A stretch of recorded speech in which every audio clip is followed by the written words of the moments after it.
메인함입니다. 오늘 우리가 배워볼 거는 재산분할 합의서라는 거에 대해서 배워볼까 합니다. 자, 재산분할 합의서라는 것이 무엇이냐? 말 그대로 이혼을 할 때 재산분할을 합의를 하는 거죠. 그죠? 자, 제가 일을 할 때 가장 많이 질문을 받았던 부분 중에 하나가 협의하시는 분들이 재산분할 합의서라는 게 있냐? 재산분할 합의서를 작성을 하려고 하는데 어떻게 해야 되냐라고 물어보세요. 자, 제가 말씀을 드리는 부분은 그런 건 없다. 합의서라는 양식은 없습니다. 임의대로 합의하셔서 진행하시면 돼요. 그 진행한다는 건 둘이서 알아서 하시는 겁니다. 그 어떤 누구도 개입할 수가 없고 재산분할 합의서라는 양식이 있다고 한들 그거를 작성을 해서 법원에 제출하는 것도 없습니다. 라고 제가 얘기를 합니다. 이렇듯 뭐냐. 합의이혼 재산분할은 배우자끼리 한다. 우리 선생님 배우자분하고 알아서 하시는 거다라는 겁니다. 제 블로그를 보시면 자, 합의서는 무엇을 의미하는가? 제가 방금 말씀드렸다시피 우리 선생님하고 배우자분하고 이혼을 하는 과정에 있어서 재산분할 합의를 하는 거 있죠? 그게 합의서예요. 이 합의서는 선생님하고 선생님 배우자분하고 동의만 이루어진다면 모든 게 합의가 가능하다라는 거. 즉, 그 말은 합의가 이루어졌다면 임의대로 작성을 해서 서로 가지고 있으면 되는 게 합의서인 겁니다. 그리고 약속을 이행을 하면 되는 거죠. 그게 합의서예요. 자, 그렇다면 합의이혼 기준은 있을까요? 자, 합의서 기준도 없습니다. 합의서 기준도 없어요. 기준이 없다라는 거는 재판상 이혼 소송처럼 어떤 재산 분할할 때 재반 사정을 참작을 해서 분할 비율 결정이 이루어지는 게 있는데 그런 기준조차 해당되지 않을 것이고 마음대로 하셔도 된다는 것입니다. 정말 마음대로. 예를 들면 배우자의 어떤 잘못으로 인해서 이혼을 하게 되는 상황이 이루어졌어요. 근데 이혼에 동의를 했죠. 근데 재산 분할 같은 경우도 잘못을 했기 때문에 재산 분할을 다 포기하겠다. 그냥 몸만 나가겠다라고 합니다. 거기에 동의가 이루어졌어요. 그러면 된 거예요. 또는 혼인기간이 몇 년을 살던 배우자분하고 5대5, 50대 50으로 분할을 하기로 했다라고 한다면 그것도 합의가 된 겁니다. 그리고 또 뭐 예를 들어서 혼인 전에 뭐 부모의 도움이 있었다라고 하죠. 자, 부모님의 도움이 있었던 돈들도 우리는 그거는 각자 부모님께 다시 돌려드리자라고 합의가 이루어졌다면 되는 거예요. 사실 제가 지금 예를 들어서 이런 부분을 말씀드렸는데 소송을 가게 된다면 제가 예를 든 이 사례들이 모두 다 뒤바뀔 수 있는 상황이 벌어질 수도 있어요. 하지만 합의 이혼 같은 경우는 이런 모든 부분들이 합의만 이루어진다면 적용이 된다라는 것을 우리 선생님이 알고 있으시면 됩니다. 자, 두 번째. 각서의 법적 효력이 과연 있을까? 각서에 대해서 말씀드리면 선생님 살면서 배우자분하고 각서 같은 거 작성을 한 적 있나요? 보통 이런 게 있죠. 예를 들어서 외도에 걸렸다던가 어떠한 잘못을 했을 때 다시는 이렇게 하지 않겠다. 아, 내가 만약에 그렇게 행동을 했었을 때 재산을 포기하겠다. 그리고 또는 뭐 부동산 명의를 뭐 변경을 시켜주겠다. 각서를 작성을 하는 경우가 있을 거예요.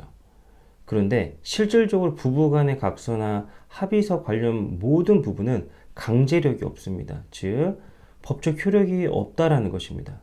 아무 의미가 없어요, 각서는. 단지 각서를 작성을 한다고 한다면 그 내용을 바탕으로 나중에 소송을 했을 때 증거 자료로 쓰일 수 있어요. 그 사람이 어떤 잘못을 했다는 어떤 간접 증거로 쓰일 수는 있겠죠. 하지만 그 각서의 내용대로 재산 분할을 모두 포기하겠다. 뭐 부동산을 넘겨주겠다. 라는 내용들이 있다고 한들 그 내용 그대로 진행되지 않는다. 법적인 효력이 전혀 없다라는 거 알고 계셔야 됩니다. 뭐 예를 들어서 외박을 하지 않는다. 외박을 할 경우 위자료를 얼마를 주겠다. 뭐 이런 얘기들 있잖아요. 그거는 아무 의미가 없다라는 거죠. 하지만 여기서 중요한 부분은 이 사람이 외박을 했다. 혼인기간 동안에 배우자로서 옳지 못한 행동을 했다는 어떤 간접 증거가 내포되어 있는 내용들이겠죠. 이 각서의 내용은. 자, 여기까지인 거죠. 대신 이런 각서들을 많이 가지고 있으면 있을수록 나중에 소송을 했을 때 선생님께 도움이 많이 되실 거다.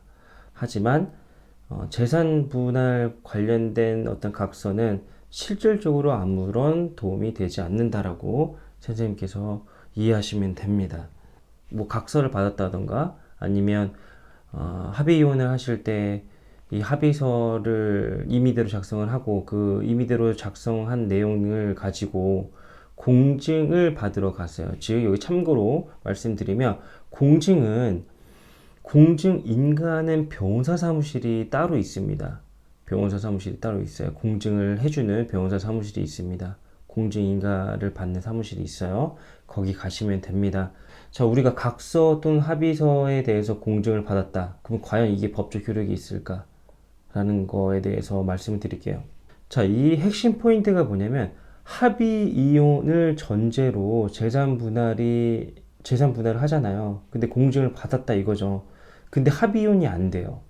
합의 이혼이 안 된다면 이 각서의 효력도 상실이 되는 거예요. 즉, 이 각서의 공증, 즉 합의서의 공증은 의미가 없어지는 겁니다.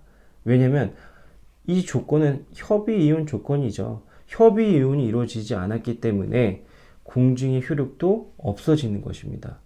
그럼 어떻게 해야 되냐? 협의 이혼을 하면서 재산 분할 합의가 다 이루어졌어요. 그리고 또 각서도 받았고 또 합의서도 받았고 공증도 받았어요. 이혼해라 라고 결정 받았어요. 신고했습니다. 자, 그러면 공증의 효력도 발생이 된다.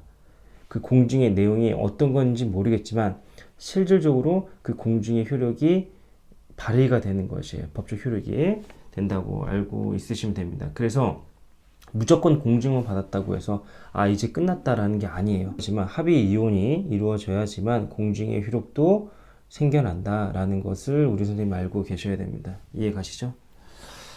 자, 외도에 관한 각서를 받으면 효력이 있을까? 이거는 재산 분할 합의서하고는 조금 다른 얘기지만 배우자가 외도를 해요. 바람을 폈어요. 근데 각서를 받죠. 다시는 안 그러겠다. 이 내용만 있으면 안 되고 우리 선생님은 어떻게 각서를 받아야 되냐면 이 사실 확인서라는 느낌으로 이 배우자가 잘못한 부분에 대해서 낱낱이 그 내용을 적어라 라고만 하세요. 이렇게 네가 잘못을 했기 때문에 재산 분할을 나한테 줄 것이다 라는 건 의미가 없다라는 것이에요. 제가 방금 말씀드렸죠. 어떠한 조건에 의해서 돈을 주겠다. 내가 이 약속을 불이행했을 때 돈을 지급하겠다 라는 거는 의미가 없어요. 우리 선생님한테는. 그렇기 때문에 그냥 단지 이 사람이 잘못한 부분만 기재를 해요. 그거 작성을 하라고 하죠. 사인 받아요. 자, 이거를 왜 받냐? 나중에 소송을 했을 때 도움이 될 수 있는 자료이기 때문에 받아 놓으라는 것입니다. 이해 가시죠? 자, 제가 합의 이혼 재산 분할에 관련된 합의서에 대해서 말씀드렸어요. 배우자분하고 재산 분할할 때 A4 용지 2장을 작성을 똑같이 하시는 거예요. 자, 어떻게 현명하게 해야 될까? 이 재산 분할 합의를 할 때. 자, 우선은 법률적인 부분이 적용이 되지 않는다라고 제가 말씀드렸기 때문에 임의대로 하시는 거예요. 자, 재산 분할 몇 대 몇 그런 거 신경 쓰지 마세요. 변호사 사무실 전화하지 마십시오. 합의혼 재산 분할 합의에 대해서 그들이 얘기하는 거는 소송 관련된 부분이기 때문에 도움이 되지 않아요. 그리고 어찌 보면은 선생님 배우자분하고 불화가 이루어질 수 있어요. 그렇기 때문에 그런 거 필요 없이 그냥 우리 선생님 배우자분하고 합리적인 선에서 재산 분할 비율을 정하세요. 그게 가장 중요합니다. 그게 이루어졌다면 그대로 이 2장에 A4 용지 2장에 그대로 똑같이 쓰시고 사인하신 다음에 혹시나 모르니까 공증을 받아 놓으시기 바랍니다. 제가 방금 말씀드렸다시피 공증을 받아 놓고 협의 이혼까지 완벽하게 이루어져야지만 공증도 효력이 생긴다라는 거 우리 선생님이 이해하셨을 거라고 생각이 듭니다. 아시겠죠? 자, 짧게 정리해보면 재산분할 합의서는 마음대로 해라. 아무런 양식이 없다라는 거. 혹시나 모르니 배우자하고 합의가 됐다면 그 합의된 내용을 A4 용지에 적고 나서 그 내용을 공증까지 받으면 안정적이다. 그리고 또 합의 이혼이 원만하게 이루어져야지만, 즉 합의 이혼 확인까지 받고 신고까지 해야지만 공증의 효력도 발생이 된다라는 거. 자, 이렇게 정리를 하겠습니다, 선생님. 자, 오늘 합의서에 대해서 얘기를 나눠봤죠. 자, 이해 가시죠? 그러니까 우리 선생님도 일단 배우자분하고 할 수 있는 데까지는 무조건 얘기를 하십시오. 아시겠죠? 자, 이렇게 합리적인 선에서 합의가 이루어지면 그냥 임의대로 하시면 된다라는 거. 자, 이렇게 하면 되는 거고. 자, 오늘 하루도 힘내시고, 자, 오늘 영상은 여기까지 하겠습니다. 다음 시간에 뵙겠습니다, 선생님. 오늘 하루도 화이팅 하시고 힘내시고 아무 걱정하지 마십시오. 저 메이남이 있으니까요. 제가 다음 영상에도 많은 도움이 되드릴게요, 선생님. 화이팅!